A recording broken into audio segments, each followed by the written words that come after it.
సంస్కృతి సంపద YouTube channel తరపున అందరికీ స్వాగతం. శ్రీమద్ భగవద్గీత ఆధ్యాత్మిక రహస్యాలు అనే శీర్షికలో శ్రీ త్రినాథ్ గారు ధారావాహిక ప్రసంగం చేస్తున్నారు.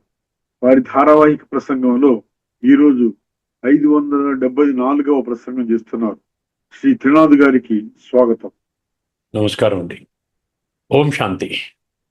శ్రీమద్ భగవద్గీత ఆధ్యాత్మిక రహస్యాలు ఈ యొక్క కార్యక్రమాన్ని తిలకిస్తున్నటువంటి సోదర సోదరిమణులందరికీ కూడా హార్దిక స్వాగతం, సుస్వాగతం, నమస్సుమాంజలి.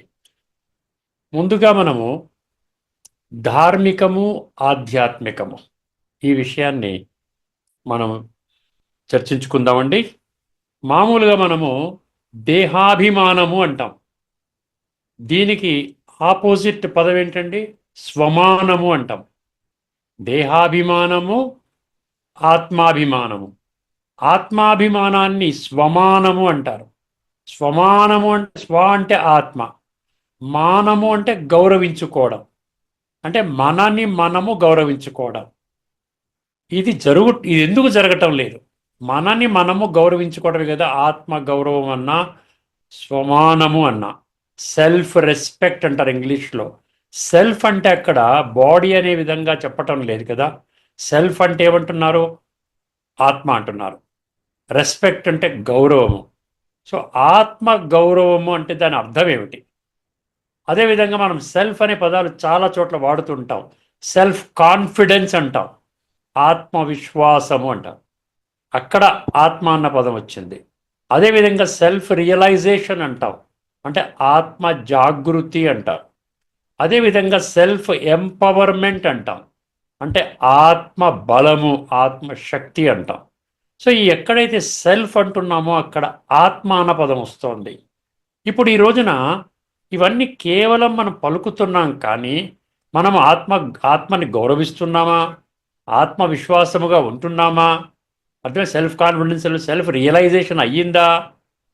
ఎక్కడైనా మనం పరీక్ష చేసుకుంటున్నామండి. ధార్మిక జగత్తులో జరగటం లేదు. కేవలము ఇన్ఫర్మేషన్ మాత్రం ఉంది. సెల్ఫ్ రెస్పెక్ట్ అంటే ఇది, సెల్ఫ్ ఎంపవర్మెంట్ అంటే ఇది. ఎందువలన ఆలోచించండి, బుద్ధి నేత్రాన్ని తెరవండి. కేవలం సెల్ఫ్ రెస్పెక్ట్ అనుకున్నంత మాత్రాన్ని మిమ్మల్ని మీరు గౌరవించుకున్నట్టు కాదు కదా. ఎందువలనంటే మీరు సెల్ఫ్ని గుర్తించలేదు. సెల్ఫ్ అంటే బాడీ అనుకుంటున్నారు. సెల్ఫ్ అంటే మీరు మామూలుగా బాడీ అంటే బాడీ ప్రకారంగా గౌరవము, కులము, గోత్రము, వర్ణము, వర్గము, దేశము, భాష, జాతి. అదే వర్ణం, వర్గం అంటే ఉన్నవాడు, లేనివాడు. ఇవన్నీ ఈ డివిజన్స్ ప్రకారంగా మా సహోద్యోగులు, కొలీగ్స్ అంటాం. ఒక డాక్టర్ ఇంకో డాక్టర్తో గౌరవంగా మాట్లాడతాడు. అదేవిధంగా ఒక నాన్ డాక్టర్ వేరే మనిషి వచ్చాడు, ఇంకో అంత గౌరవంగా బిజీగా ఉన్నానండి అంటాడు. అర్థమైందండి? అంటే ఈ కొలీగ్స్ అంటాం, సహ ఉద్యోగులు అంటాం. ఇలాగా జరగడానికి కారణం ఏంటంటే ప్రతి ఒక్కరూ తమ యొక్క మూల స్వరూపము, ఇది గీత వెల్లడించినటువంటి ప్రాథమిక ఆధ్యాత్మిక మూల సిద్ధాంతము, నేను ఆత్మని, ఈ దేహము నాది, ఈ దేహము ద్వారా నా యొక్క విద్యుక్త పాత్రని ఈ సృష్టి రంగంపై అభినయిస్తున్నాను. ఈ విషయం మనకు అర్థం కాదు. ఇది ఆధ్యాత్మిక జగత్తులో క్లియర్. స్వమానం అంటే మనల్ని మనం ఎప్పుడు గౌరవించుకుంటాము? ఆత్మ అనుభూతి జరిగినప్పుడు. అరే ఆత్మ వేరు, శరీరం వేరు. ఆత్మ శరీరానికి యజమాని, ఆత్మ అవినాశి, శరీరము వినాశి. ఆత్మలో భగవంతుడు 26 దివ్య గుణాలని ఆ విధంగా పొదిగాడక్కడ. ఈ రాజయోగమనే ప్రక్రియ ద్వారా ఆత్మ పరమాత్మతో మనసు బుద్ధి ద్వారా సంబంధాన్ని జోడించటము ద్వారా చూడండి సంస్కార పరివర్తన జరుగుతుంది. ఆత్మలో దివ్య గుణాలు, శక్తులు వస్తాయి. ఇవన్నీ కూడా మనకి ఆధ్యాత్మిక జగత్తులో జరుగుతుందండి. ఖచ్చితంగా జరుగుతుంది. దీనికి ఎటువంటి సంశయం అవసరమే లేదు. కేవలం మీరు ఏం చేయాలంటే మీ యొక్క మూల స్వరూపాన్ని, సత్య స్వరూపాన్ని మీరు తెలుసుకోవాలి. అర్థమైందండి? అప్పుడు స్వమానము అంటే ఏంటి? నేను శాంతి స్వరూప ఆత్మను, నేను శక్తి స్వరూప ఆత్మను, నేను ఆనంద స్వరూప ఆత్మను, నేను ఏమంటారు ఇంకా పవిత్ర స్వరూపమైనటువంటి ఆత్మను, నేను జ్ఞాన స్వరూప ఆత్మను. అంతే. ఎప్పుడైనా మనం అంటామా నేను క్రోధ స్వరూపాత్మను, నేను లోభ స్వరూపాత్మను అంటామా? అది బాడీకి ఉన్న లక్షణాలు. బాడీ అంటే మన వైసెస్. వైసెస్ అంటే పంచవికారాలు, కామ క్రోధ లోభ మోహ అహంకారాలు. ఈ ఆత్మ అనుకుంటే 26 దివ్య గుణాలు. అందులోనే ముఖ్యంగా మనం తీసుకుంటే ఆనందము, శక్తి, శాంతి, ప్రేమ, అర్థమైన జ్ఞానము, ఇవన్నీ మనకు వస్తాయి. ఈ తేడాని గమనించండి. ఆత్మగౌరవం అనుకుంటే కాదు, ఆత్మని గౌరవించుకునే స్థితిలోకి మీరు రావాలి. ఓకే, ఇక్కడికి ఫుల్ స్టాప్ పెట్టేద్దామండి. తర్వాత మరొక విషయాన్ని మనం మళ్ళీ తదుపరి ఎపిసోడ్లో చర్చించుకుందాం. ఈ ఈ దేహ ఏమంటారు, ఇది దేని మీద, మన దేహాభిమానము, దీని మీద ఆధ్యాత్మికము ధార్మికం మీద మళ్ళీ చర్చించుకుందాం. ఓకేనండి. ఇప్పుడు మీకు భగవద్గీతలో గత ఎపిసోడ్లో మనం కఠోపనిషత్తులు చర్చించుకున్నాము. ఇప్పుడు వరుస క్రమంలో మనం భగవద్గీత చర్చించుకోవాలి. 2 ముఖ్యమైన శ్లోకాలు మీ దృష్టికి పెడుతున్నాను. 2 ఈ ఒక ఎపిసోడ్లో మనం 2 శ్లోకాలు చర్చించుకోబోతున్నాం. ఇక్కడ ముఖ్యంగా ప్రపంచంలో చాలా ఘోరాతి ఘోరమైన కర్మలు ఏవైతే ఉన్నాయో, యుద్ధాలు ప్రకటిస్తున్నారు, ఒకరినొకరు చంపుకుంటున్నారు, అర్థమైందండి, మర్డర్లు, లూటీలు, ఏమండి బ్లాక్ మార్కెటింగ్, ఎట్లా అంటే అట్లా జరుగుతున్నాయి. ఇచ్చారు ఘోరాతి బాంబులు పెట్టి చంపేస్తున్నారు, అర్థమైందని మోసం చేస్తున్నారు, ఆస్తి తగాదాల్లో చంపుకుంటున్నారు, బంధువుల్లోనే చంపుకుంటున్నారు, నా ఆస్తి తీసుకున్నాడు, తమ్ముడు తీసుకున్నాడు అని చంపేయటం, ఇలాంటివి చేస్తున్నారు. ఆ కల్తీలు చేస్తున్నారు, ఆహార కల్తీలు చేస్తున్నారు, మోసపూరితమైనటువంటి కర్మలు జరుగుతున్నాయి. ఎవరు చేస్తారు, ఏ కారణంగా చేస్తారు, ఇది ఈ 2 శ్లోకాల్లో అరటి పండు ఒలిచినట్టుగా చెప్పడం జరిగింది. అర్థమైందండి. ఒక్కసారి జాగ్రత్తగా ఈ శ్లోకాలు 2 ముందు వాక్యం ఏం రాసుకున్నాను, ఈ 2 శ్లోకాలు ఆసురీ స్వభావము, డెమోనిక్ నేచర్ అంట. డెమోనిక్ నేచర్ అంటే ఏంటి, రాక్షస ప్రవృత్తి కలిగిన మనుషుల క్రూర మానసిక ప్రవృత్తి. సో డెమినియాక్ నేచర్ కలిగిన మనుషుల క్రూర మానసిక ప్రవృత్తి, దానికి కారణముగా వర్తమాన సమాజములో జరిగే విధ్వంసకర చర్యలను కళ్ళకు కట్టినట్లు వర్ణిస్తాయి. అర్థమైందండి. ఇది న్యాచురల్గానే దైవాసుర సంపద విభాగ యోగములో అసుర లక్షణాలు చెప్పేటువంటి ఈ 2 శ్లోకాలు ఇందులో ఉందండి. 16వ అధ్యాయంలో 8, 9. ముందుగా ఈ 2 శ్లోకాలు మీ ముందు ఉంచుతాను. తర్వాత అందులో ఉన్నటువంటి అర్థము, లోతైన తత్వము, గీత సమర్థించే మరికొన్ని శ్లోకాలు, ఉపనిషత్తు సమర్థించే మరికొన్ని ఉపనిషత్తు మంత్రాలు, తర్వాత తుది సారాంశము, ఈ విధంగా ఈ ఆర్డర్లో తెలుసుకొని ఈ యొక్క ఎపిసోడ్లో మనం అర్థం చేసుకునే ప్రయత్నం చేద్దామండి. ముందుగా ఆ 2 శ్లోకాలు గమనించండి. 16వ అధ్యాయంలోని 8వ శ్లోకం, అసత్యమప్రతిష్టం తే జగదాహురనీశ్వరం అపరస్పర సంభూతం కిమన్యత్ కామహైతుకం. ఇది 16:8 అండి. 16:9 ఇప్పుడు, ఏతాం దృష్టిమవష్టభ్య నష్టాత్మనో అల్పబుద్ధయ ప్రభవంత్యుగ్రకర్మాణ క్షయాయ జగతో అహితాహ. ఇది 9 అండి. ఈ 2 కలిపి చర్చించుకుంటేనే దీని యొక్క ఎసెన్స్ మనకి చాలా స్పష్టంగా మనకి బోధపడుతుందండి. అందుకనే ఈ 2 కలిపి చెప్తున్నాను. ఇప్పుడు దీని అర్థం ఏమిటి, అసత్యం అప్రతిష్టం అన్నాడు. ఈ ప్రపంచమంతా అసత్యం. ఇటువంటి వాళ్ళు ఘోర కర్మలు చేసేవాళ్ళు ఉన్నారు చూసారా, వాళ్ళు ఏమనుకుంటారంట, ప్రపంచమంతా మోసము, ప్రపంచమంతా అధర్మము, ప్రపంచమంతా అసత్యము, ఇందులో సత్యాసత్యాలు అనేది లేదు, అంతా మోసము, అంతా అసత్యమే అనుకుంటారంట. తర్వాత అప్రతిష్టం అంటే దీనికి ఆధారం అంటూ ఏమీ లేదు. అర్థమైందండి. దేనికైనా ఆధారం ఉండాలి కదా. ఫౌండేషన్, ఇంటికి ఫౌండేషన్ ఉంటే 4 అంతస్తులు 5 అంతస్తులు 100 అంతస్తులు కడుతున్నారు, దానికి పునాది ఉండాలి కదా. ఎటువంటి ఆధారం లేదు, ఎవరు ఏం పడితే చేసుకోవచ్చు అంతే. మనకు ఫ్రీ లైసెన్స్ ఇచ్చేసాడు భగవంతుడు. అందుకని అర్థం అసత్యం అప్రతిష్టం అంటే అదనమాట. అసత్యం అప్రతిష్టం తే జగత్ ఆహు అనీశ్వరం. ఈ జగత్తులో ఏం చెప్తారంట, అనీశ్వరం అంటే ఈశ్వరుడి యొక్క ప్రమేయము లేదు. ఎంత ఘోరంగా ఉంది చూసారా. మన మానసిక ప్రవృత్తి రాక్షస ప్రవృత్తి అనమాట, అసుర ప్రవృత్తి అన్నమాట. అర్థమైందండి. తే జగదాహుర్ అనీశ్వరం. అనీశ్వరం అంటే భగవంతుడు అసలు లేనే లేడు. భగవంతుడి పట్ల విశ్వాసం అని పక్కన పెట్టండి, అసలు భగవంతుడే లేడు. అసత్యం అప్రతిష్టం తే జగదాహురనీశ్వరం. ఎలాగ ప్రపంచం నడుస్తుందంట, ఈ జగత్తులో పాపులేషన్ ఎలా పెరుగుతూ ఉంది, ఏం పెరుగుతుంది కదా. ఎక్కడో 100 కోట్ల ఇప్పుడు స్టార్టింగ్లో ఉన్నది, ఇప్పుడు 850 కోట్లు 900 కోట్లు, 9 బిలియన్ అంటున్నారు, 8.5 బిలియన్. ఎలా పెరుగుతోంది. అపరస్పర సంభూతం కిమన్యత్ కామహైతుకం అన్నాడు. ఇది స్త్రీ పురుషుల కలయిక సంభోగ క్రియ ద్వారా, కామ వికారము యొక్క ప్రక్రియ ద్వారా జన్మ తీసుకుంటున్నారయ్యా మనుషులు.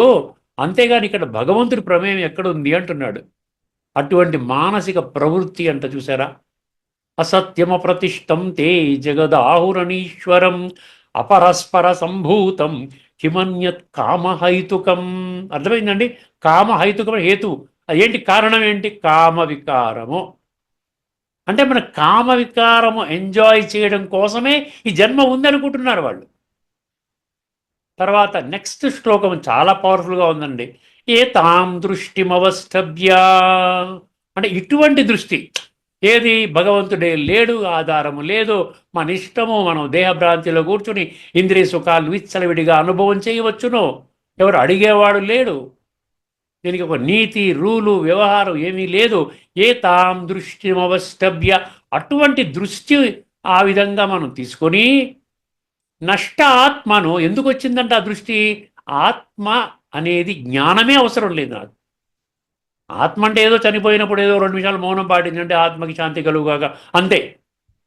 అదే నష్టాత్మను అంటే ఆత్మ ఉన్నది అన్న సంగతి నువ్వు ఆత్మవి నాయన అని భగవంతుడు తెలియజేస్తే ఆ జ్ఞానాన్ని సమూలముగా తిరస్కరించటం. అర్థమైందండి? అజ్ఞానం అంటే హయ్యెస్ట్ పీక్ అన్నమాట. ఏతాం దృష్టిమవష్టభ్య నష్టాత్మను అల్పబుద్ధయ అన్నాడు చూసారా. ఆత్మజ్ఞానం లేకపోతే బుద్ధి నేత్రం ఎక్కడ తెరుచుకుంటుందండి? స్థూల విషయాల్లో బుద్ధి. ఏ సినిమాకి వెళ్ళాలి, ఎక్కడ పేకాట ఆడుకోవాలి, ఎక్కడ ఏ బార్ అండ్ రెస్టారెంట్కి వెళ్ళాలి, ఏ సినిమాలకు వెళ్ళాలి, ఏ వ్యవహారం వెళ్ళాలి, ఎట్లా విచ్చలడిగా వండుకొని కావాల్సిన పదార్థాలు, 5 స్టార్కి వెళ్ళాలి, పార్టీలు, విందులు, వినోదాలు, విచ్చలివిడిగా డబ్బు కావాలి కదా మనకి. మనకున్న ఆదాయం ఓన్లీ మనకు 50,000 వస్తే మనకి 2 లక్షలు 3 లక్షలు ఖర్చు పెట్టేటువంటి ఆ లెవెల్కి వెళ్ళిపోయాం మనము. ఏ తాం దృష్టిమవష్టభ్య నష్టాత్మను అల్పబుద్ధయ. ఇటువంటి వాళ్ళని, ఇవన్నీ లక్షణాలు చెప్పాడు కదండి. ఇటువంటి లక్షణాలు ఉన్నటువంటి మనుషులు ఏం చేస్తారంట? ప్రభవంతి ఉగ్రకర్మాణ. ఉగ్రకర్మలు అంటే నేను చెప్పాను కదా, ఈ మోసపూరిత కర్మలు, కర్మలు, మర్డర్లు, లూటీలు, బ్లాక్ మార్కెటింగ్, స్మగ్లింగు. అర్థమైందండి? మనిషిని చంపడానికి కూడా వెనుకాడరండి, బాంబులు పెట్టడానికి వెనుకాడరండి. ఒక మనిషిని చంపాలంటే నిజంగా ఎంత భయం వేస్తుందండి మంచివాడికి. చంపడం అంటే ఎంత భయపడతాడు. అలాంటిది ఠాక్మని కత్తితో నరికేస్తారు. మనకి ఎన్నో వీడియోలు కూడా ఉంటాయి. అర్థమైంది? ఒక కత్తితో ఒక్కసారి మెడ నరికి వీడియోలు కూడా మీకు ఉంటాయి, చూడలేరు, భయంకరంగా ఉంటాయి. కాళ్ళు చేతులు కట్టేసి మధ్యలో బాంబులు పెట్టిన వీడియోస్ ఉంటాయి. ఇవన్నీ ఎవరు చేస్తున్నారనుకుంటున్నారు? ప్రభవంతి ఉగ్రకర్మాణం అన్నాడు. ప్రభవంతి అంటే ఆ విధంగా చేస్తారంట. ప్రభవంతి ఉగ్రకర్మాణం ఏమన్నాడు? ఏ తాం దృష్టిమవష్టభ్య నష్టాత్మను అల్పబుద్ధయ ప్రభవంతి ఉగ్రకర్మాణ క్షయాయ జగతో అహితాహ. మీకు 3 పదాలు ఉన్నాయి. క్షయాయ అంటే వినాశనం. క్షయ అంటే చూసారా, క్యాన్సర్ అంటే అంటారు కదా, మొత్తం అంతా కాల్చిపారే సెల్స్ అన్నీ వచ్చి తొలిచేస్తోంది. మన lung cancer, blood cancer, brain cancer ఉన్నాయి కదా. మొత్తం క్షయం అంటే మొత్తం నాశనం చేసేస్తుందంట. క్షయాయ జగత్తు అంటే మొత్తం జగత్తు. ఇది ఒక భారతదేశము, ఒక హైందవ ధర్మము చెప్పడం లేదండి.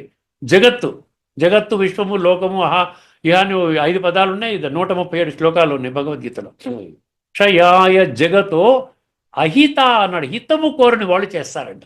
అంటే ప్రపంచం అంతా ఒక భగవంతుడి కంట్రోల్లో ఉంది. ఆయననే సృష్టి స్థితి లయకారకుడు. అర్థమైందండి? వారు ప్రత్యక్షంగా ఇప్పుడు జ్ఞానం చెప్తున్నారు. ఆధ్యాత్మిక జ్ఞానము, ఆత్మజ్ఞానం, పరమాత్మ జ్ఞానము, కర్మ సిద్ధాంతము, సృష్టి చక్ర జ్ఞానము, ఇవన్నీ దీని ప్రకారం నడుచుకుంటే మన జీవితం ఉన్న ప్రతి ఒక్కరు జీవించాలి. ఎవరిని మోసం చేయకూడదు. అందరూ పరమాత్మ సంతానం, మనతో అందరూ సోదరులు అవుతావు. ఇవేవి అక్కర్లేదండి. హితము కోరేవాళ్ళు చేస్తారు ఆ విధంగా. ఇక్కడ ఏమన్నాడు? క్షయాయ జగతో అహితాహ అన్నాడు. ఇప్పుడు మనం తత్వాన్ని మీకు చెప్పాను కదా, ఇప్పుడు కొన్ని ముఖ్యమైన విషయాలు మీ దృష్టికి తీసుకొని వస్తాను. ఎందుకంటే అప్పుడు మీకు ఏమవుతుంది, క్లారిటీ ఇంకా కొంచెం పెరుగుతుందన్నమాట. కేవలం తత్వం చెప్పేసాను, 5 నిమిషాలు చెప్పేసాను, అయిపోయింది, వదిలించేసుకోవచ్చు. కానీ ఇంకా కొన్ని ఇన్పుట్స్ మీకు ఇస్తున్నాను. దీని యొక్క లోతైన విషయాలు మీరు అర్థం చేసుకుంటారని. అసత్యం అప్రతిష్టం అంటే ఏంటంట?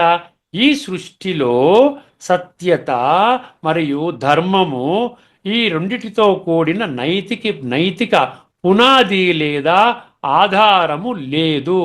జీవితము కేవలము యాదృచ్ఛికము. ఇలాంటి మనోభావాలు ఉంటాయి వాళ్ళకి. దీంతో నైతికత అంటే మొరాలిటీ, నైతికత, ఎథిక్స్ అంటాం కదా, పూర్తిగా కూలిపోతుంది. ఇది పూర్తిగా ఆధ్యాత్మిక దృష్టికి విరుద్ధము. చూసారా, 2 పదాల గురించి ఎంత ఎక్స్ప్లెయిన్ ఇచ్చాడు. ఆధ్యాత్మికత, దీనికి సంబంధం. ఆధ్యాత్మికత అంటే ఏంటి? ప్రతి ఒక్కరు ఆత్మస్వరూపము, ప్రతి ఒక్కరు పరమాత్మ సంతానము, సోదరులు, వసుదైవ కుటుంబం, ఇవన్నీ వస్తాయి. మనిషిని గౌరవించడం వస్తుంది. తర్వాత రెండవది, ముఖ్యమైన పదాలు చెప్తున్నాను మీకు. అనీశ్వరం అన్నాడు. అనీశ్వరం అంటే ఏంటి? ఈ సృష్టిని నడిపించే నియంత, కంట్రోలర్, రూలర్, అద్వైత శాసకుడు, ఈశ్వరుడు ఎవరూ కూడా లేరు. కర్మ సిద్ధాంతము లేదు, ఒక నియమం, నిబంధన ఏమీ లేదు. ఒక భారతదేశానికి, ప్రతి దేశానికి కాన్స్టిట్యూషన్ ఉంటుంది, కానీ ప్రపంచానికి ఏమీ లేదు. పిచ్చలివడిగా ఎంజాయ్. అర్థమైందండి? ఆ విధంగా ఏ ఒక్కరికి ఎటువంటి జవాబుదారీ, అంటే ఏమంటున్నాడు ఇప్పుడు, కాబట్టి ఏ ఒక్కరికి ఎటువంటి జవాబుదారీతనము లేదు, అకౌంటబిలిటీ లేదండి. అకౌంటబిలిటీ కూడా లేదనుకుంటాడు, ఏమన్నా చేసుకొని ఏం పర్వాలేదు, ఫ్రీడమ్. తర్వాత మూడో పదం అపరస్పర సంభూతం అన్నాడు. అపరస్పర సంభూతం, దీని మీనింగ్ ఏంటి? ఇది కేవలం స్త్రీ పురుషుల కలయిక వల్ల కలిగే భౌతిక ప్రక్రియ. జీవితము కేవలము జీవశాస్త్రం మాత్రమే. చూసారా, మనుషులు పుట్టించడమే మన శాస్త్రం. జీవశాస్త్రం అంటే అదే కదా. అర్థమైందండి? రసాయనిక శాస్త్రం, జీవశాస్త్రం అన్నీ ఏంటి? కెమికల్స్ రియాక్షన్, స్త్రీ పురుషుల కలయిక ద్వారా బిడ్డల్ని కనడం. జీవశాస్త్రం మాత్రమే, దానికి ఆధ్యాత్మిక మూలము లేదు. ఆత్మ అనే సంగతే లేదు. ఫలితం ఏంటంటే, దీని ఫలితం ఏంటి? జీవితం యొక్క పవిత్రతను తగ్గించడం. పవిత్రత అనే దానికి అర్థమే లేదన్నమాట. అదే ఆత్మశుద్ధి లేని, అదంతా చాలా దూరం విషయాలు. అసలు శుద్ధత, పవిత్రత అనే దానికి అర్థమే లేదు. కామహైతుకం అన్నాడు. ఆఖరి ముఖ్య పదం కామహైతుకం. దీనికి కామమే అంటే సెక్స్, లస్ట్, లైంగిక వాంఛలు ఏకైక కారణము. భగవంతుని ఉనికిని, సృష్టి వెనక ఉన్న దైవీ శక్తిని నిరాకరించి, చూసారా, భగవంతుని ఉనికిని, భగవంతుడు అంటూ ఒకడు ఉన్నాడు, అది అక్కర్లే. అదేవిధంగా దైవిక శక్తి అంట నిరాకరించి, ప్రపంచము కేవలము కామము వల్లనే ఏర్పడిందని, సత్యము లేదని వారు భావిస్తారు. అటువంటి వర్గం ఇప్పుడు ప్రపంచంలో జరిగే క్రూరాతి ఘోరమైన విధ్వంసకర కర్మలు ఏవైతే జరుగుతున్నాయో, ఇటువంటి లక్షణాలు ఉన్నవాళ్ళు చేస్తారని భగవంతుడు చెప్తున్నాడండి, నేను చెప్పడం లేదు. అర్థమైందండి? ప్రపంచము కేవలము కామము వల్లనే ఏర్పడిందని, సత్యము లేదని వారు భావిస్తారు. జీవిత లక్ష్యం ఏమిటంట? అసలు జీవించడం దేనికంట? జీవిత లక్ష్యము కామసుఖాలను అనుభవించడమే తప్ప వేరొకటి లేదు. కామము అత్యంత ప్రమాదకరమని భగవద్గీతలో 205 శ్లోకాల్లో, విషయ వికారాల నుండి బయటపడండి. అర్థమైందని? ఇంద్రియ సుఖాల నుండి బయటపడండి, భౌతిక వాంఛల నుండి బయటపడండి, ఆత్మచింతన చెయ్యండి. ఇవన్నీ 205 శ్లోకాల లిస్ట్ ఉంది నా దగ్గర. కామం అత్యంత ప్రమాదకరమని గీతా భగవానుడు స్పష్టము చేయడము జరిగింది. ఇదంతా ఆ 16వ అధ్యాయంలోని 8వ శ్లోకం గురించి చెప్పాను. ఇప్పుడు 9వ శ్లోకం, ఏతాం దృష్టి అని చెప్పాను కదా. ఏతాం దృష్టిమవష్టభ్య. ఇప్పుడు ఏతాం దృష్టిమవష్టభ్య అంటే ఏంటి? మన ఆలోచనలే మన జీవితాన్ని నిర్మిస్తాయండి. మన ఆలోచన విధానం, as you think so shall you become అంటాడు. అర్థమైందండి? తప్పుడు దృష్టి ఉంటే తప్పుడు జీవనము, జీవితం యొక్క పతనమునకు ఇదే మూల కారణము. మీ ఆలోచన విధానం సరిగ్గా లేకపోతే పతనమైపోతారు, విషయ వికారాలకు వెళతారు, తర్వాత ఇంద్రియ సుఖాలు కోరుకుంటారు, దానివల్ల తప్పుడు పనులు చేస్తారు, మోసాలు చేస్తారు, డబ్బే ప్రధానంగా జీవితాన్ని పరివర్తన చేసుకుంటారు. ఇదే నష్టాత్మన అన్నాడు ఇక్కడ. ఏతాం దృష్టిమవష్టభ్య నష్టాత్మన అంటే ఆత్మజ్ఞానం. ఆత్మజ్ఞానాన్ని తిరస్కరిస్తారు వీళ్ళు. ప్రతి వ్యక్తి తన మూల స్వరూపంలో ఆత్మ అన్న సత్యాన్ని తిరస్కరించేవాడు. మేము వచ్చి చెప్పామనుకోండి, లేండి మేము ఆత్మజ్ఞానం చెప్తాం, అక్కర్లేదండి మేము చాలా బిజీగా ఉన్నాం, మీరు అక్కర్లేదండి. మీ ఇంటికి వచ్చి చెప్తామన్నా, ఫ్రీగా చెప్తామన్నా, మా ఖర్చుతో వచ్చి మేము చెప్తామన్నా మీరు వెల్కమ్ చెయ్యరు, మీకు అవసరమే లేదు అంటున్నాడు భగవంతుడు. అంటున్నాడు అన్న సత్యాన్ని తిరస్కరించేవారు, నేను దేహము అన్న భ్రమ లేక భ్రాంతిలో జీవించేవారు, ఈ కారణముగా ఆత్మ యొక్క పవిత్రతను మరిచిపోయిన వారు. ఆత్మశుద్ధి, ఆత్మ ఒరిజినల్గా పవిత్రంగా ఉంది, దివ్య గుణాలతో ఉంది, దివ్య శక్తులతో ఉంది. ఈ విషయాన్ని వాడు మర్చిపోయారు. తర్వాత అల్పబుద్ధయ, సత్యమైన ఆధ్యాత్మిక జ్ఞానము లేకపోవడం వలన బయట ప్రాపంచిక విషయాల్లో చాలా తెలివి ప్రదర్శిస్తారండి. ప్రాపంచిక విషయాల్లో మాత్రము చాలా తెలివిని ప్రదర్శిస్తారు వాళ్ళు. చూసారా ఎంత బాగా చెప్తున్నాడో. ప్రాపంచిక విషయాలు ఏమన్నాడండి, ఇక పవిత్రతను మరచిపోయిన వారు. అల్పబుద్ధి అంటే సత్యమైన ఆధ్యాత్మికం లేకపోవడం వల్ల బయట ప్రాపంచిక విషయాల్లో తెలివిగా ఉన్న ఆధ్యాత్మికంగా 100% అజ్ఞానములో ఉంటారు. 100%. గీతలో దీన్ని ఏమన్నారు, అవిద్య అన్నారు. అర్థమైందండి, అవిద్యగా చెప్పబడింది. ఇక్కడ అల్పబుద్ధి నష్టాత్మ 2 పదాలు వాడేటండి. ఆత్మజ్ఞానాన్ని తిరస్కరించడం వల్ల బుద్ధి ఏమైంది, బుద్ధి నేత్రం మూసుకుపోయింది. కాబట్టి దేహభ్రాంతిలోనే దైహికంగానే బుద్ధిని వాడుకుంటాం తప్ప ఆత్మశుద్ధి కోసం బుద్ధిని వాడుకోం. ఆధ్యాత్మిక జ్ఞానము లేక తమ ఆత్మను తామే నష్టపరుచుకుంటారంట. చూసారా, ఎవరికి వాళ్ళే నష్టపరుచుకుంటారు. ఇందులో ఏం చేయండి, భగవంతుడు జ్ఞానం చెప్తాడు, మాకు అక్కర్లేదనుకుంటే ఏం చేస్తాం, మీ ఇష్టం అంటాడు. భగవంతుడు ఏమంటాడు, మీ ఇష్టం అంటాడు. అటువంటి నష్టపరుచుకునే అల్పబుద్ధి గలవారు వీరు. బుద్ధి నేత్రాన్ని తెరవని వారు, 100% అంధవిశ్వాస మార్గములో ప్రయాణము చేసేవారు. ఇదని ఈ లక్షణాలు అనమాట. ఏతాం దృష్టిమవస్తభ్య నష్టాత్మనో అల్పబుద్ధయ. ఇప్పుడు ఉగ్రకర్మాణ అంటే ఏమిటి? ఉగ్రకర్మాణ క్రూరమైన కర్మలు, ఘోరాతి ఘోరమైన కర్మలు. మనం ఊహించుకోమన్నమాట. ఉన్నటువంటి బిల్డింగ్ మీద కింద బాంబు పెట్టేసి మొత్తం 100 అంతస్తుల బిల్డింగ్ కొలగొట్టేస్తాడు. అర్థమైందండి. ఉగ్రకర్మ కాకపోతే ఏంటి, టెర్రరిస్ట్ అంటారు. అందుకనే మన అమెరికాలో 110 అంతస్తుల బిల్డింగ్లు 2 కొలగొట్టారు ఇప్పుడు ఎన్నో సంవత్సరాల క్రితం. ఇవన్నీ ఉగ్రకర్మలు, ఉగ్రవాదులు అంటారు. అందుకనే క్రూరమైన కర్మలు ఇవి.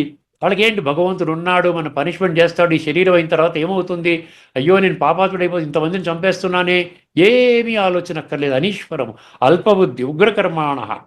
ఇవి హింస, దోపిడీ, స్వార్థపూరిత ఉగ్రకర్మలు. ప్రపంచానికి హాని కలిగించే క్రూరమైన పనులకు దీని ఏమన్నాడు, ఫియర్స్ డీడ్స్, FIERCE అంటే భయంకరమైనటువంటి చాలా ఘోరమైనటువంటి కర్మలు అన్నమాట. క్రూరమైన పనులకు ఒడిగడతారు. ఎందుకంటే వారికి ధర్మబోధ లేదు. ధర్మము అధర్మము యొక్క విచక్షణ లేదు వాళ్ళకి. ఆత్మ శరీరం యొక్క భేదము తెలియదు. క్షేత్రము క్షేత్రజ్ఞుడు అని 16, 13 అధ్యాయంలో చెప్పాడు కదా, అవన్నీ తెలియదు. జగత క్షయాయ, దీని సంగతి చూద్దామండి.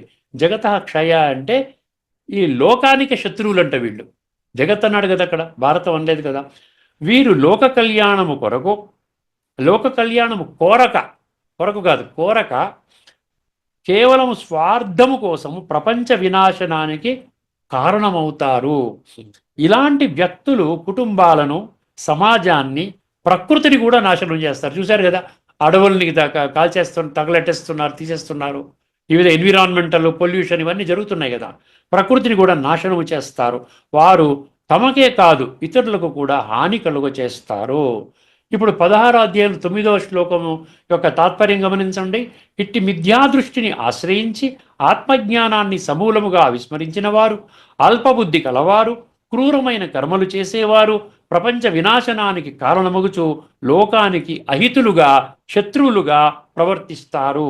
వారు తమ ఆధ్యాత్మిక శక్తిని కోల్పోయి అల్పజ్ఞానముతో ప్రపంచానికి హాని కలిగించే పనులు చేస్తారు. ఇప్పుడు కొంచెము ఇందులో కొన్ని పదాలు తెలుసుకుందాం. అనీశ్వరం అన్నాడు. అనీశ్వరం అంటే పరమాత్మ ఉనికిని నిరాకరించడము. ఎంత ఈజీగా చెప్పాడు సారా. పరమాత్మ మాకు అక్కర్లేదు, పరమాత్మ లేడు. కామహైతుకం అంటే శరీరాభిమానములో కూరుకుపోవడము. నష్టాత్మన అంటే నేను ఆత్మను అన్న స్మృతిని కోల్పోవడము. ఇవన్నీ కలిపి ఏమవుతుంది, దేహాభిమానము. అసురత్వానికి మూలము దేహాభిమానము. ఆత్మాభిమానము దైవత్వానికి మూలము, దైవత్వానికి ఒక మార్గము.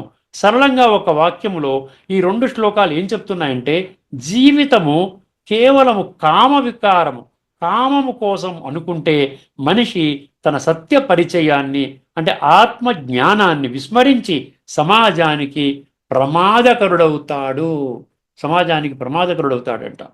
ఇది ఆత్మజ్ఞానాన్ని విస్మరించినట్లయితే. వివరణ: ఎప్పుడైతే మనుషులకు భగవంతుడు ధర్మంపై నమ్మకం పోతుందో వారు స్వేచ్ఛా విహారము చేస్తూ క్రూరమైన పనులకు ఒడిగడతారు. కేవలము తమ స్వార్థము కోసము అణ్వాయుధాలు తయారీ, ప్రకృతిని నాశనము చేయడము, హింసను ప్రేరేపించడం వంటి క్రూరమైన మరియు విధ్వంసకర పనులు చేస్తారు. వీరు తమ తెలివితేటలు ఏవైతే ఉన్నాయో అల్పబుద్ధి వినాశనము కోసమే ఉపయోగిస్తారు. వాళ్ళ తెలివంతా ఎలా బాంబులు పెట్టాలి, ఎలా చంపాలి, అర్థమైందండి. టెర్రరిస్ట్ యాక్టివిటీస్ అనమాట. వినాశకాలే విపరీత బుద్ధి అంటే ఇదేనండి, వినాశకాలే విపరీత బుద్ధి. తర్వాత ముగింపు. భగవంతుడు ఈ శ్లోకాల ద్వారా మనల్ని ఏమని హెచ్చరిస్తున్నాడని చూడండి. భౌతికవాదము, మెటీరియలిజం అంటారు. భౌతికం అంటే నేను దేహం అనే భావం. హద్దులు దాటితే అది మనిషిని మృగముగా, నష్టాత్మగా మారుస్తుంది. ధర్మము మరియు ఆధ్యాత్మికత లేని సమాజము చివరకు వినాశనానికే దారి తీస్తుందని. ఏమంటే ధర్మము మరియు ఆధ్యాత్మికత లేకపోతే సమాజం దేనికి వెళ్తుందంట? వినాశనానికి దారి తీస్తుందని ఈ 2 శ్లోకాల యొక్క పరమార్థము. ఇప్పుడు కొన్ని గీతా శ్లోకాల యొక్క కనెక్షన్ ఇస్తానండి, సమయాన్ని దృష్టిలో పెట్టుకొని. ఇప్పుడు కొన్ని శ్లోకాలు, గీతా శ్లోకాలు, కొన్ని ఉపనిషత్తు శ్లోకాలు రాసుకున్నానని దయచేసి వినండి.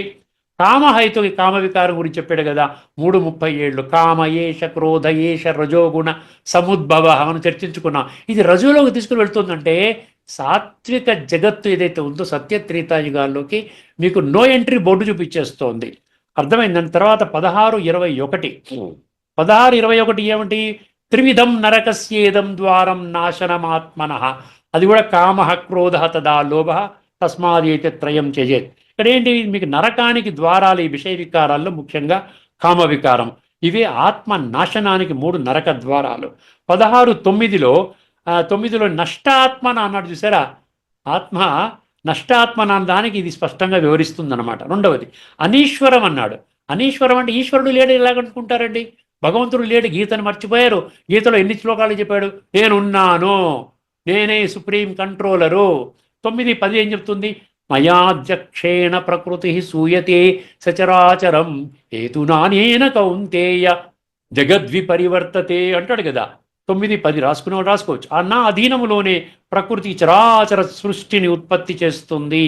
10:8 అహం సర్వస్య ప్రభవ మత్తః సర్వం ప్రవర్తతే అన్నాడు చూసారా? అది 10:8లో ఏం చెప్తుందండి? నేనే సమస్తానికి, సమస్త చరాచర జగత్తుకు మూలము, నా నుండే అన్ని ఉద్భవిస్తాయి. తర్వాత శ్వేతాశ్వతర ఉపనిషత్తులో 6.8 చాలా చక్కగా చెప్పాడండి. నా తస్య కార్యం కరణం న విద్యతే, తస్య కార్యం కరణం చ విద్యతే. ఆ పరమాత్మకు చేయవలసిన కార్యం ఏదీ లేదు. ఆయనకు సమానుడు కానీ అధికుడు కానీ లేడు. ఆయనకు సహజమైన జ్ఞానము, శక్తి, క్రియలు అనేక విధాలుగా వ్యక్తమవుతాయి. అనీశ్వరం అంటే అదనమాట. ఆ తర్వాత ధర్మము లేదు. ఎటువంటి ధర్మము, ఆ సత్యము ఆధారం లేదన్నాడు చూసారా? అప్రతిష్టం. దానికి మన ఒక సపోర్టింగ్. అప్రతిష్టం అంటే ఏది లేదంటే పతనానికేనండి, ఇంకేం లేదు. పతనం అవుతాం. ఈ యొక్క జన్మకి కేవలం డబ్బు సంపాదించుకోవచ్చు, పెద్ద పెద్ద భవంతులు ఉండొచ్చు, కానీ ఈ జన్మ కూడా క్షోభంగా ఉంటుంది. తదుపరి కూడా పతనమే. అందుకని 4వ అధ్యాయంలోని 7-8లో ఏం చెప్పాడు? నేను దేనికోసం వస్తాను? ధర్మస్థాపన కోసం వస్తాను. ఇటువంటి ప్రపంచాన్ని మార్చడానికి వస్తాను. యదాయదాహి ధర్మస్య, నేను ఎక్కువగా చెప్పక్కర్లే. ధర్మము క్షీణించినప్పుడు, అధర్మం పెరిగినప్పుడు నేను అవతరిస్తాను. మళ్ళీ నష్టాత్మన దాంట్లో 2వ అధ్యాయంలోని 62-63 అండి. ఏమిటి? ధ్యాయతే విషయాన్ పుంసః సంగస్తేషూపజాయతే. ఇంక అంతకంటే చెప్పాలి. ఇదివరకు చర్చించుకున్నాం చాలాసార్లు. క్రోధం వలన మోహము, మోహం వలన స్మృతి నాశనము, చివరికి మనిషి నశిస్తాడు. అందుకనే భగవంతుడు ఏమంటాడు తెలుసండి? 6వ అధ్యాయంలో ఒక డైరెక్షన్ ఇచ్చాడు. నేను జ్ఞానం చెప్తాను, నువ్వు ఉగ్రకర్మలు చేసుకుంటావా దేహాభిమానం కారణంగా, లేక నా యొక్క మార్గంలో నడుస్తావా, నీ ఇష్టమే, ఉద్ధరించుకో. ఉద్ధరేదాత్మనాత్మానం నా ఆత్మానం అవసాదయే ఆత్మైవ హి ఆత్మనో బంధు ఆత్మైవ రిపురాత్మన. అక్కడ 6వ అధ్యాయంలో 5వ శ్లోకంలో మనిషి తనను తానే పైకి లేపుకోవాలి, తనే తన శత్రువుగా మారకూడదు. చూసారా? ఇది ఒక వార్నింగ్ అనమాట. నీకు ఏదైనా జరిగిందంటే దానికి నేను కాదు నాయన కారణము. నా యొక్క జ్ఞానాన్ని తిరస్కరించేవు, నా యొక్క ఉనికినే నువ్వు కనిపెట్టలేకపోయావు. నేను ప్రత్యక్షంగా ఈ భూమండలంపై వచ్చి జ్ఞానం చెప్తున్నా, నీవు విశ్వసించలేనటువంటి పరిస్థితిలో ఉన్నావు. అది నీకే, నువ్వు గమనించుకో అంటున్నాడు. తర్వాత ఈశావాస్య 3 అండి. ఈశావాస్య 3లో అసూర్యానామతే లోక అంధేన తమసావృతాహ అన్నాడు. ఇంకా పదాలు ఉన్నాయి. డాట్ డాట్ డాట్ ఆత్మను నశింపచేసుకున్న, గుర్తుపెట్టుకోండి, ఆత్మను నశింపచేసుకున్న అంటే ఆత్మజ్ఞానము లేని మనుషులు మరణానంతరము ఆ అంధకార లోకాలనే పొందుతారు. అంటే ద్వాపర కలియుగాల్లోనే వాళ్ళ జన్మ ఉంటుంది. సత్యత్రేతాయుగాలు అంధకార లోకం కాదు, ఆత్మజ్ఞానంతో ఉన్నటువంటి వాళ్ళు. ఆత్మ నష్టము నివారించడానికి మార్గము చూపుతుందన్నమాట. ఇది ఎందుకు చెప్తున్నాడు? నాయన ఈశావాస్య అంటే స్వయముగా ఈశ్వరుడే చెప్తున్నటువంటి మంత్రము. అది 3వ మంత్రంలో ఉందండి. తర్వాత ఉగ్రకర్మాణ అన్నాడు చూసారా, క్రూర ప్రవర్తన. దానికి 16వ అధ్యాయం దైవాసుర సంపద విభాగ యోగములో 12వ శ్లోకం అండి. అయిపోతుందండి, ఇంకొక 2-3 నిమిషాల్లో అయిపోతుందండి. ఆశాపాశ శతైబద్ధా కామక్రోధ పరాయణా ఈహంతే కామభోగార్థం. అర్థమైందండి? ఈహంతే కామభోగార్థం అన్యాయేనార్థ సంచయ అని అంటాడు. అంటే వక్ర మార్గంలో ధన సంపాదన చేసుకుంటారు. భగవంతుడు చెప్తున్నాడండి, లంచగొండితనము ఆ విధంగా ప్రబలుతుంది ఈ కలియుగం యొక్క అంతిమ సమయంలో. అనేక ఆశలతో బంధింపబడి కామక్రోధాలకు లోనై అన్యాయముగా సంపాదించడానికి ప్రయత్నిస్తారు. తర్వాత ఈ చాలా శ్లోకాలు ఉన్నాయి. 16, 13, 16, 14, 16, 15 మీరు చదువుకోండి. ఇవన్నీ నేను రాసుకున్నాను, కానీ సమయాన్ని దృష్టిలో పెట్టుకొని నేను కంక్లూడ్ చేయాలి కాబట్టి మీరు ఈ శ్లోకాల నంబర్లు చెప్పాను, మీరు రాసుకోండి. అందులో అసుర లక్షణాలున్న మనుషుల యొక్క ప్రవృత్తి చెప్పాడు. ఇదమధ్య మయా లబ్ధం అన్నాడు 16, 13లో. నేను ఇంత సంపాదించాను, ఇంకా సంపాదిస్తాను. అసౌమయా హత శత్రువు అన్నాడు. ఇంతమంది శత్రువులు చంపాను, ఇంకా చంపుతాను, నాకు అవసరమైన శత్రువుల్ని అన్నాడు. 16, 15 ఏమన్నాడు? ఆడ్యో అభిజనవానస్మి, నాకు ఇంతమంది పరివారం ఉన్నారు, గొప్ప గొప్ప సంబంధాలు ఉన్నాయి, ఇవన్నీ ఇంకా నేను సంబంధాలను సమకూర్చుకుంటాను అన్నాడు. అంతా ఇది అజ్ఞాన విమోహిత, నేను ధనవంతుడిని, ఉన్నత వంశములో పుట్టాను, నాతో సమానమైన వారు ఎవరున్నారు, నేను యజ్ఞాలు చేస్తాను, దానము చేస్తాను, ఆనందిస్తాను. ఇది చూసారా, ఇవన్నీ ఈ లక్షణాలు ఉంటాయన్నమాట అని అజ్ఞానముతో మోహితుడై తప్పుడు గర్వముతో అనుకుంటాడు. సమగ్ర సారాంశం అండి 2 మహావాక్యాలు. ఈ అన్ని శ్లోకాలు ఏం చెప్తున్నాయి? కలిపి ఒక గొప్ప సూత్రాన్ని చెప్తున్నాయి. కామము మరియు అనీశ్వరము మరియు అసత్యము మరియు అప్రతిష్టము మరియు నష్టాత్మన, ఇవన్నీ దేనికి లీడ్ చేస్తున్నాయంట? క్రూర ఉగ్ర కర్మలు సమాజాన్ని నాశనం చేయడానికి లీడ్ చేస్తున్నాయి. రాక్షస గుణాలు కలవారి స్వభావము. దీనికి పరిష్కారం ఏమిటి? ఆత్మస్మృతి, పరమాత్మ స్మరణ, పవిత్రతతో కూడుకున్న జీవన విధానము. సారాంశము, ఈ శ్లోకాలు ఏం చెప్తున్నాయంటే కేవలము రాక్షసుల గురించి మాత్రమే కాదంట. ఒక ముఖ్యమైన విషయం అండి, నేటి కాలములో పెరిగిపోతున్న అతివాద భౌతికవాదము, మెటీరియలిజం, దేహభ్రాంతితో కూడుకున్నటువంటి కారణముగా జరుగుతోంది.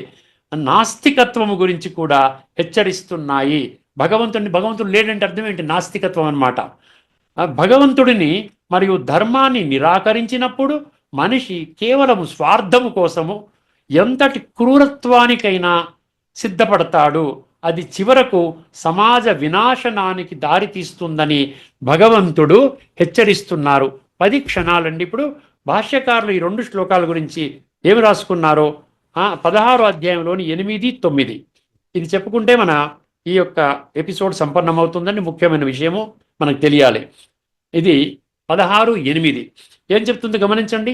ఈ జగత్తునకు ఆధారమైనది ఏదీనూ లేదనియు, ఇది అసత్యమనియు, భగవంతుడు అనేటి వాడు లేనే లేడనియు, కామ ప్రేరితులైన స్త్రీ పురుషుల సంయోగ కారణముగా జీవులు సహజముగానే పుట్టుచున్నారనియు, కావున సృష్టికి కామము తప్ప మరొక కారణమే లేదనియు అసుర లక్షణములు గలవారు భావింతురు. ఇప్పుడు మనం ఏ వర్గంలో ఉన్నాం? అసుర గుణాల్లో ఉన్నాయా, మనలో దైవీ గుణాలు ఉన్నాయా అని తెలుసుకుంటే మరి పరివర్తన చెందడానికి వీలవుతుంది. తర్వాత 16, 9 అసంబద్ధమైన ఇట్టి మిథ్యావాదము చేయు భౌతికవాదులు ఆత్మను గూర్చి తలంపరు, ఆత్మ యొక్క అస్తిత్వమును విశ్వసింపరు, వారు శక్తి సామర్థ్యములు ప్రపంచ వినాశనమునకే వినియోగించబడుచుండును. ఇక్కడితో నేను ఈ చర్చను ముగిస్తానండి. తదుపరి ఎపిసోడ్లో నేను కఠోపనిషత్తులోని తదుపరి మంత్రాన్ని, అందులో ఉన్నటువంటి లోతైన తత్వాన్ని చర్చిస్తానండి. అంతవరకు సెలవు. అందరికీ నమస్కారము. లోకా సమస్త సుఖినో భవంతు. ఓం శాంతి. శ్రీమద్ భగవద్గీత ఆధ్యాత్మిక రహస్యాలు శీర్షికలో ధారావాహిక ప్రసంగం చేసిన శ్రీ త్రినాథ్ గారికి ధన్యవాదాలు. నమస్కారం అండి.